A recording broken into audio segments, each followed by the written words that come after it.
Hello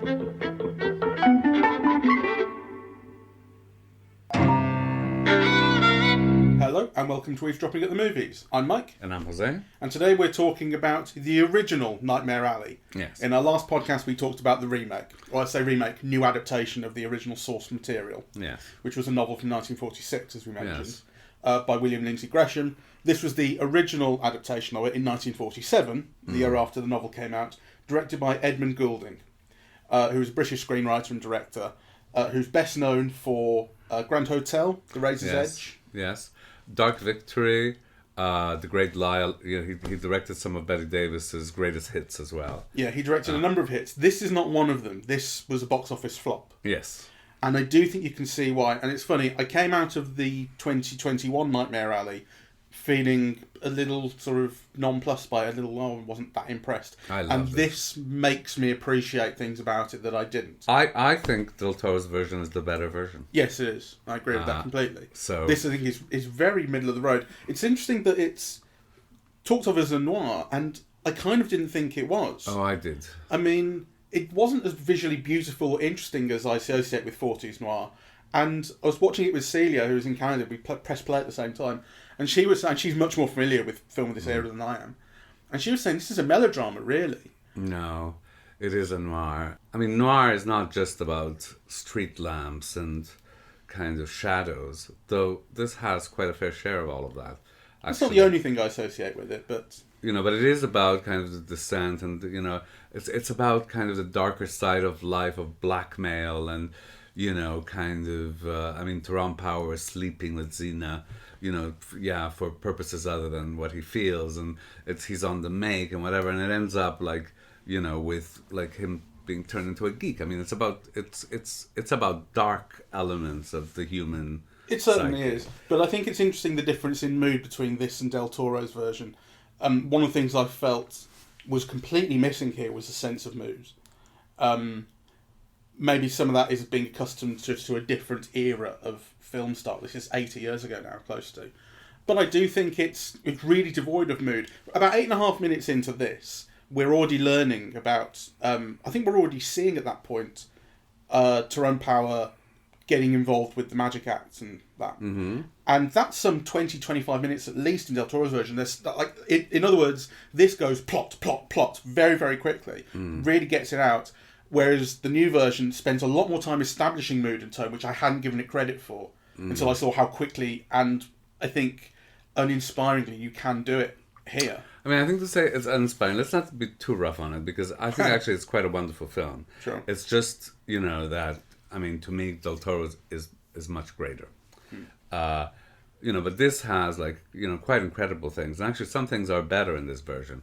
I think Joan Blondell is, you know, so much better than... Rooney Mara, is it? No, sorry, Toni Collette. Toni Collette. Yeah, she brings a sensuality and a knowingness and a kind of an acceptance of her own kind of character, yeah, and a kindness, and, you know, but also, I don't know, like a ripe sensuality. Yeah, she has a seductiveness to her. So. Yeah, which Toni Collette, you know, doesn't bring that. And I think there are wonderful things there are wonderful images. I mean, you know, the image with, you know, the character with the electricity is fantastic. There actually are quite a lot of archetypal film noir shots. So, you know, there's this conversation between Joan Blondell and Tyrone Power, and his face is cast in shadows where she's in the light, right? And it's almost like a visual representation of like the character, really, you know, through lighting. You know, so I liked all of that very, very much. It's just visually, it's not a patch on Del Toro's film. No, not at all. And I think some of the things that I initially was rather thrilled by, you know, because what happened with me is that I saw the first half hour of the original Nightmare Alley, and then I just couldn't find time to see it properly before we saw the Del Toro version. And originally, I thought the opening of the Goulding version was so much better because actually it begins with Xena, right? And then you're seeing Stan through Xena's eyes, right? And so on. But then when I watched the film as a whole, I thought it's right the way that Del Toro begins with Stan's past and his actions and how he ends up, you know, in the fairground and so on. It's not right that it begins with Xena, because kind of Xena gets dropped out of the story, except as a kind of, well, not even, because actually what Xena stands for, which is a kind of a human frailty, but also a kindness, yeah, a goodness, right? At the end of the film is theoretically taken over by the wife, except, you know, the wife doesn't convey the same things quite, right? So Xena disappears from the story. So, i.e., introducing her and introducing Stan through her eyes is not followed through as a device in the rest of the film. So I think, you know, Del Toro's focus on Stan at the beginning, yeah, where he's committing a murder, yeah, or getting rid of a body, we're not quite clear, yeah, covering up something really awful, and then that laugh at the end where he accepts his fate is so much better. Yeah, and the ending, I think, is one of the reasons that it's one of the reasons I said in the previous podcast. It's one of the things I was talking about as noir is the unhappy ending, the idea of not getting away with it, and that film ends with him not having got away with it and getting what he deserved, and he's the geek now. And this film doesn't end with that. There's a little bit after it where he is now working as the geek, just as in the 2021 version, he knows his fate. He understands it completely. He understands what's happening to him.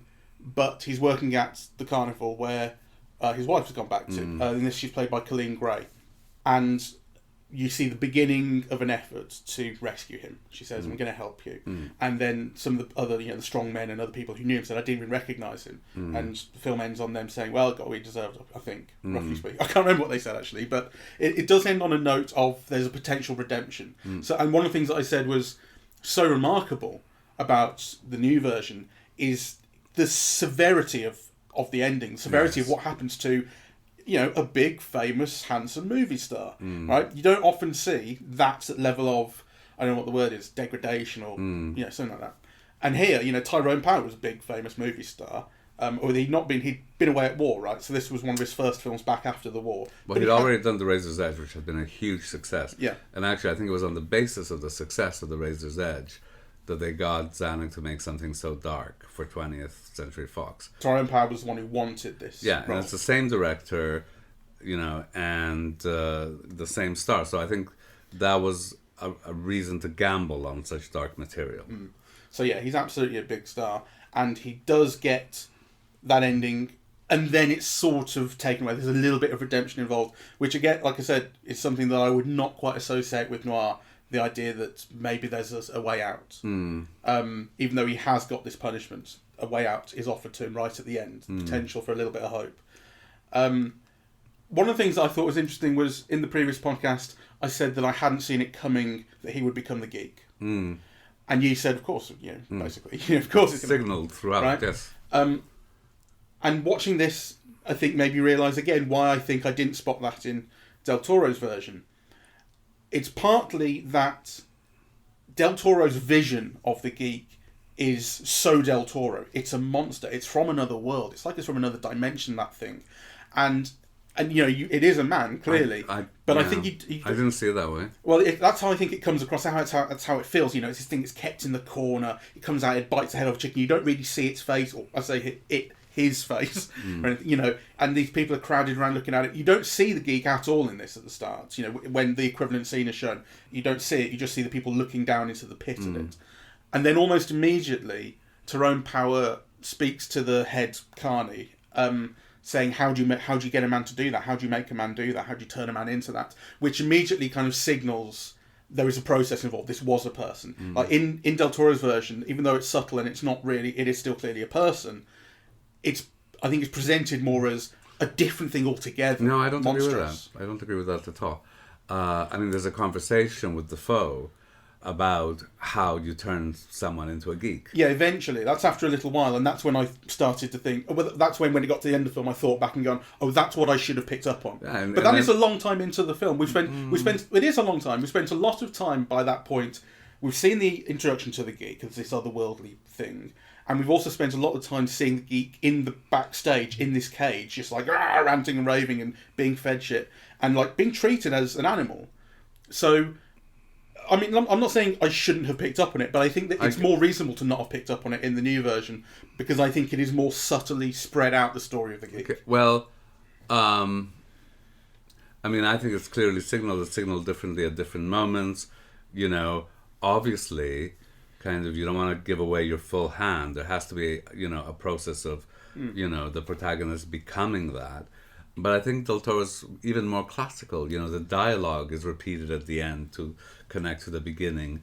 You know, there's the thing with the cop coming, you know, to close the show, right? And it's about the geek, but it's about the inhuman treatment of, Yes. you know, people. So I think it's signaled, like, you know, fairly regularly, while still kind of obviously not giving the full hand away, because you're telling the story, and that aspect comes later.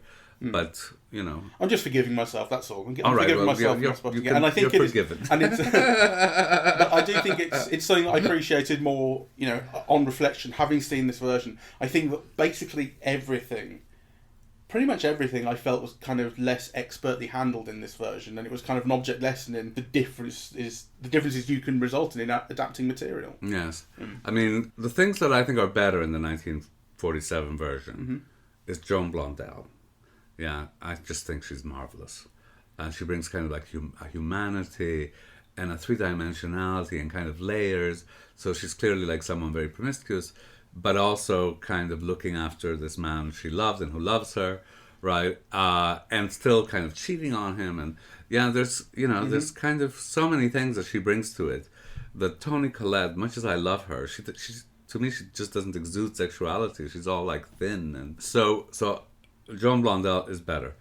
The other thing that I loved very much is the whole element of televangelism. And I think that is where Del Toro missed a shot, right? Because, you know, the 1947 film is also so clearly, you know, a commentary on televangelism as a con and you know, as a mind game that kind of cons people and so on. And actually, unless my memory is so faulty, that whole aspect is completely missing from the Del Toro version. And yet, it's as pertinent as ever, right? Kind of, you know, all those charismatic churches and people raking in millions from, you know, kind of exploiting people's suffering on TV and the media and radio. Yes. And I need this private jet because I need it for God. Exactly, right? I mean, and there's no reason, I mean, that would have been easy to build in. You just would have needed a few lines of dialogue. So I don't know why Del Toro excluded that, because it definitely adds a layer to, you know, to the story. So I mean, those are the things that I prefer. But I think, you know, Del Toro's is by far the richer film. It's richer visually.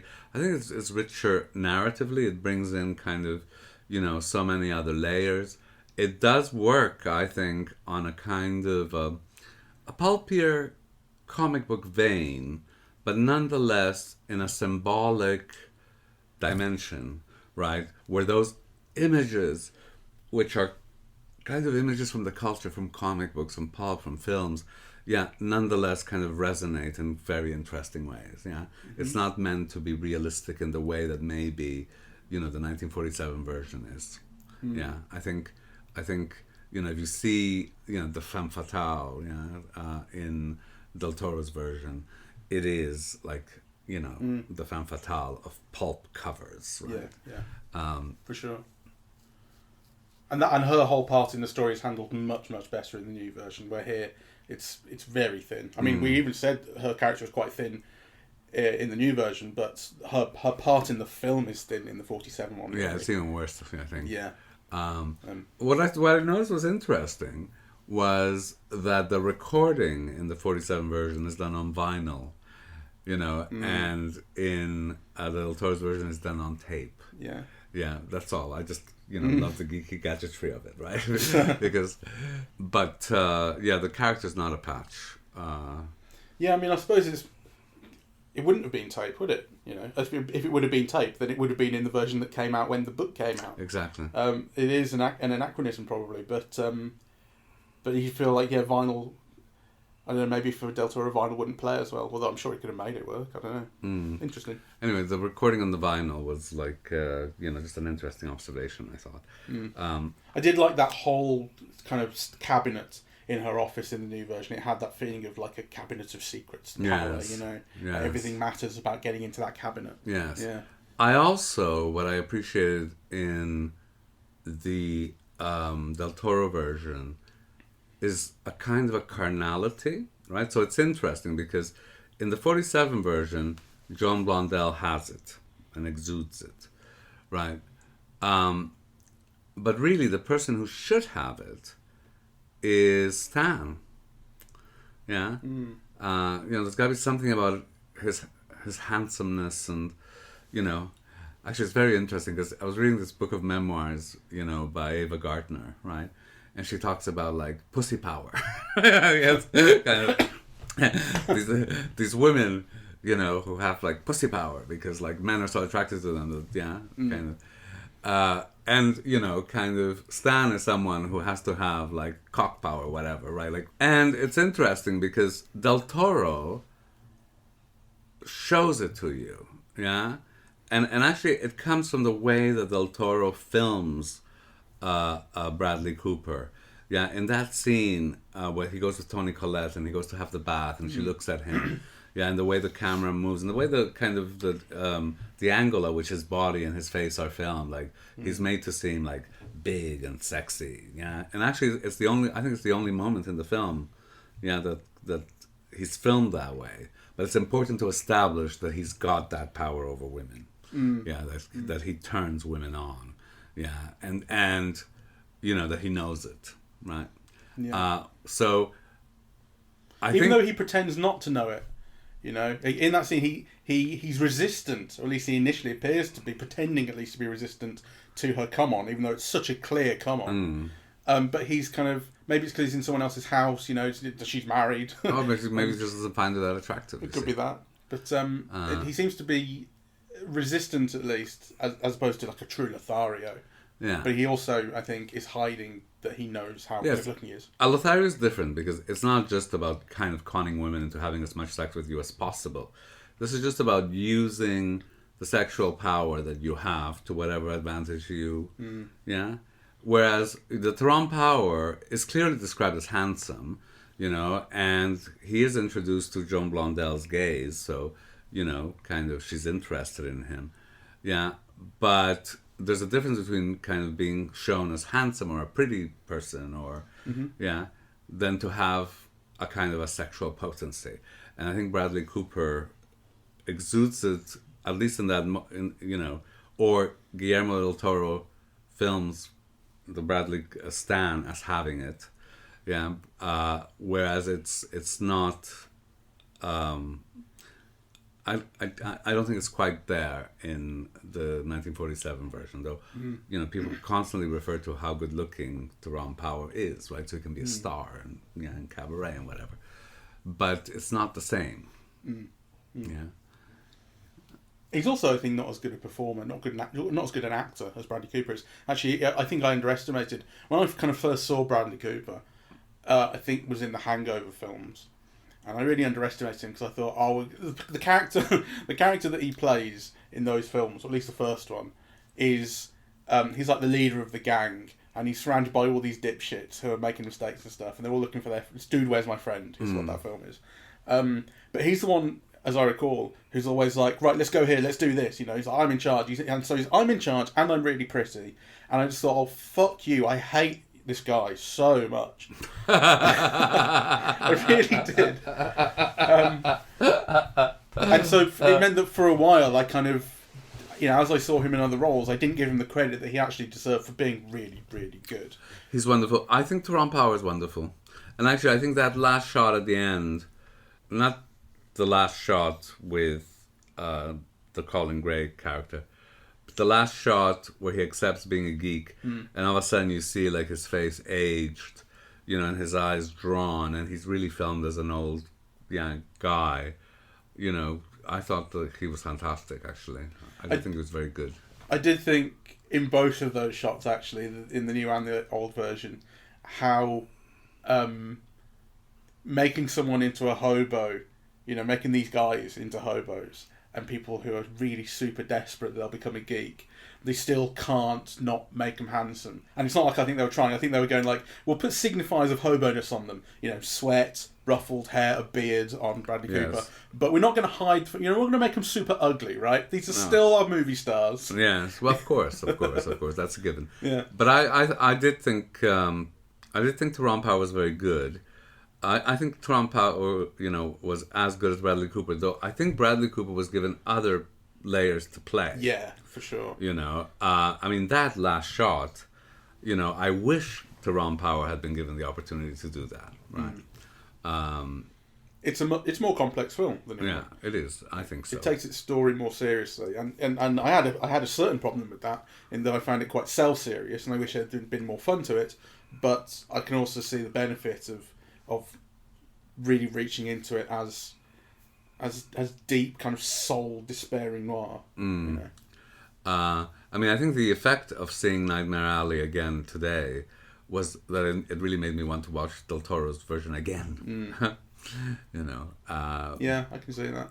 But definitely my first impulse is that Del Toro's version is superior in almost every way. As I told you, we disagreed yesterday, but I did think those opening shots, with the carnival and the tent coming down, and the way the grounds looked, I thought they were like thrilling. Yeah, well, it's made me appreciate all that scene setting more, because like I say, this one just gets into plot right away, and it's a bit basic and not as good. It made me appreciate the time that was given over to that in Del Toro's version. And the style and the mood with which it's done. I think it's not just that more time is given to it, but it's also used very well, right? Like Del Toro has got a good idea of what he wants to set up. Yes, I think so.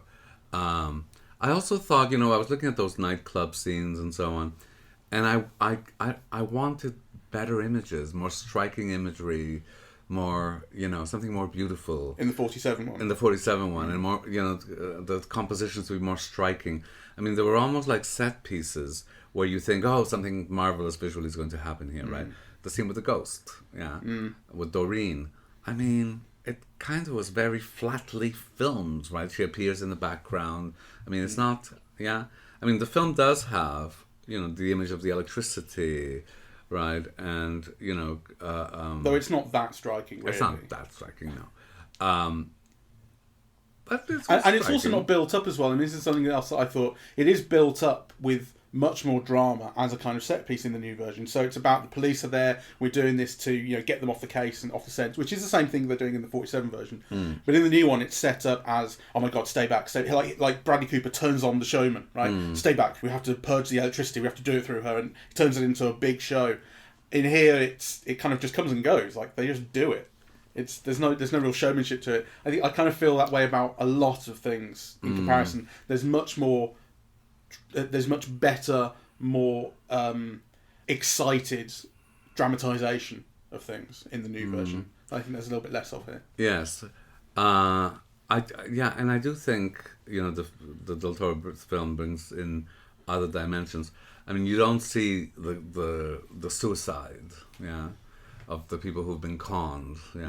No, right, yeah. Which is such a striking... No. And a funny moment. Yeah.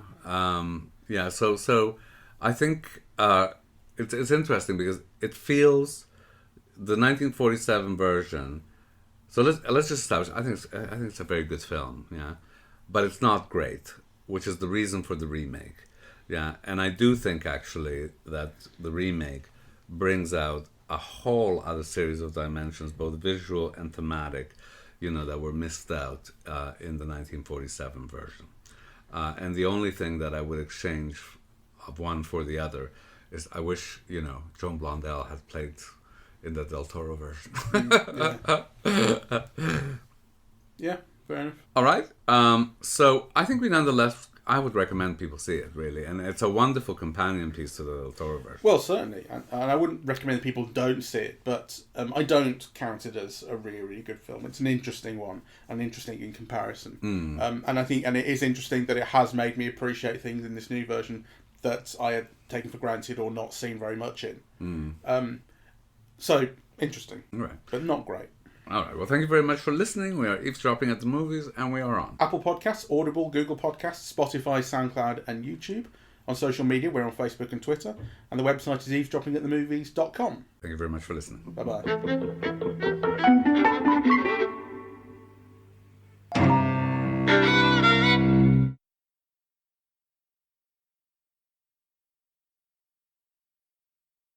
While we're here, we should say that, which we forgot to in the previous podcast, we saw the new Nightmare Alley on the day of the Electric's reopening. Oh, yes. No, let's talk. Yeah. We completely forgot that. We completely forgot about that.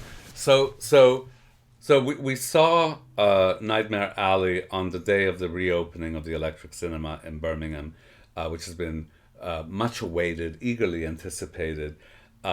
We need a repertory cinema like that in the city.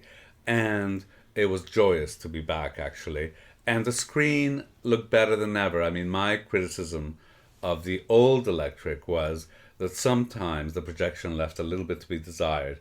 And the print that we saw of Nightmare Alley was gorgeous. Yeah, or maybe a DCP, I'm not sure. Yeah, I'm sure it was a nice. DCP. Yeah. And it was beautiful. And, you know, we're so glad that it's reopened. And we wish kind of the owners and everyone who works there the very best of luck. We'll certainly be supporting it as much as we can. Yeah, it's been bought by this Kevin Markwick, and he's running it with his daughter Katie. And they spent apparently £100,000 refurbishing it and doing it up. So it closed during COVID-19, and most of the staff was made redundant. And yeah, you kind of thought that's it. And I suppose for some people, it was also a signal that cinema is dying. You know, the independent places are going away, even though this was enforced not by lack of sales, but by closing because of COVID. But it's coming back, and I've never been one of those people who's thought cinema's dying. I think it's still an appealing, attractive night out for people. You know, I know people say it costs so much money, you have to get babysitters and all that. I appreciate that, but it's still a way that people want to spend their evenings. I mean, you know, this whole thing about cinemas dying, well, first of all, like, what is it? My question really at the moment is, what is television? Television is the conundrum for me. What is television today, right? When Raymond Williams was writing about television, I knew what he was talking about. Yeah, when people talk about television now, I don't know what they're talking about, right? Or they're talking about things like Netflix or Amazon Prime or whatever. Well, you know, to me, that's something we see through television, the way that we see movies through television, but it's not television as I knew it, right? So cinema hasn't changed that much. Well, it's changed. It's changed. I mean, we talk about the Marvel thing having taken over, and you know, cinema is the Marvel films are like a TV series on the cinema screen in a sense. Yeah, but it hasn't changed as much as TV has changed, you know, fundamentally. Yeah.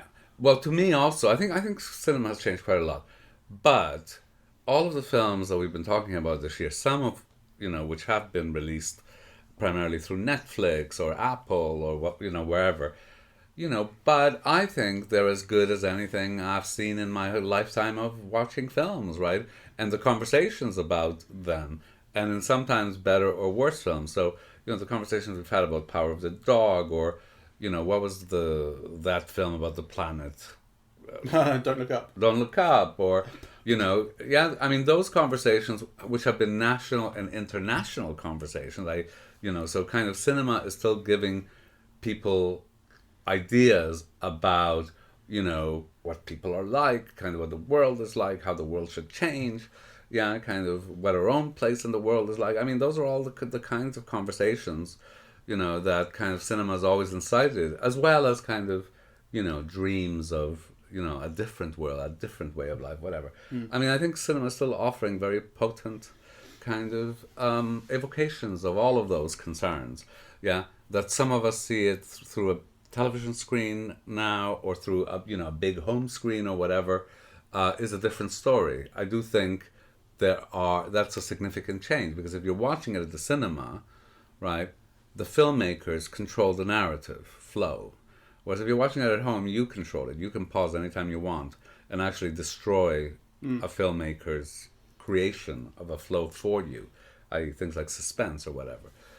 But nonetheless, I do think some of the films we've watched in the last year have given us as much to talk about. Titan, my God, right, as anything in the past. So cinema might have changed, right, quite considerably, I think.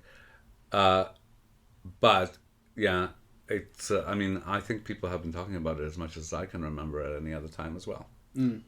Yeah, but the question of cinema as a night out, Yeah. a destination, something to go, that's been in question, and that was one of the questions, like I say, with the electric closing. Sure. You thought, is that dead? Is it going to be multiplex from now on and nothing else, or is even that going to die?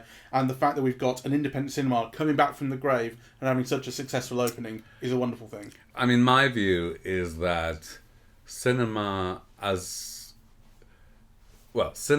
exhibition as exhibition for the masses is gone. Yeah, I do think that. I mean, I do think that what we'll have now is, cinema exhibition for things like Marvel films, or, bijou-y, quite expensive exhibition sites for the middle classes who are interested in film as art. But the majority of people will be watching all of these films through a television screen of varying sizes. But those experiences are still going to be there. It's funny how you go to the cinema and most of the time it's fairly empty when we go. Now, admittedly, we're not tending to go on Friday and Saturday evenings, yes, which is when the biggest crowds will be in. But there aren't that many people in a theatre that seats, I don't know how many, a couple of hundred maybe. But it is when you get to Avengers Endgame, the new Star Wars, that kind of thing, and it is packed out. Yes. That's still an experience that's unlike any other and so satisfying. Yes. Yeah. I mean, it was exciting at the Electric yesterday. Yeah, it was. That was fun. To watch the film, to watch Nightmare Alley, because, it was pretty full. And actually, you sit down and kind of, the stranger next to you begins to talk to you about, and that guy was very talkative. Yeah, he was almost too talkative. Not during the film though. But that was exciting. People were excited. To be together. And actually, this thing about strangers being together, is also kind of significant for me. Yeah. And it was the audience that the Electric was attracting as well. So with the greatest of respect to the people who fill up Cineworld when the Marvel films are out, they weren't quite the same crowd, right? No. This was a crowd that was interested in the reopening of the Electric. That's why we were there. Yeah. And so there's a certain nicheness to the audience, a self-selected kind of nicheness that. But we saw a 4:00 show, and I would say it was half to 2/3 full. It was mostly full, yeah. Very good crowd for a 4:00 show. Anyway, very best wishes for them, and we'll certainly be going. It's 2 blocks from my house, so I'll be going quite a bit. All the best, the Electric.